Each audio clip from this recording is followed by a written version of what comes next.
It hurt. It really hurt. A couple of years ago, my wife and I lost a baby. And I can remember our trip to the hospital, hoping and praying that somehow, in some way, what we suspected would not be what we would find. And unfortunately, as we got into the hospital and we met with our doctor and the medical personnel, they told us that, in fact, we had lost our child and my wife had miscarried.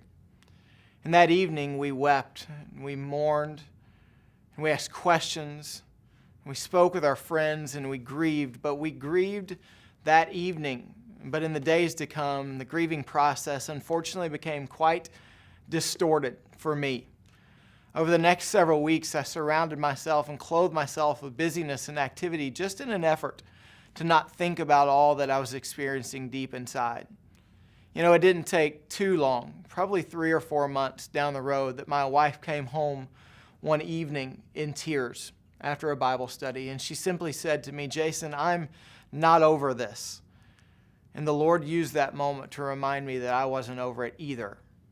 And that night, and over the next many days, we grieved and we mourned in a way that I think God was honored.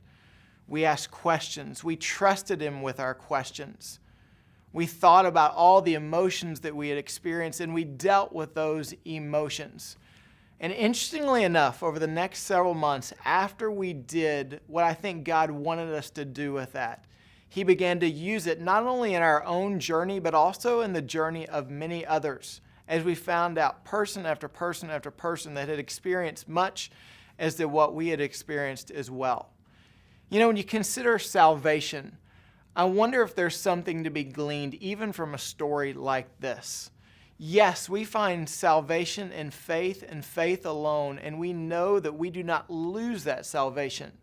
But yet we also do see, even in a scripture like Philippians chapter 2, verse 12, that there is an idea of process and an idea of struggle, an idea of wrestling with our faith involved. So then, my dear friends, just as you have always obeyed, not only in my presence, but also in my absence, work out your salvation with fear and trembling.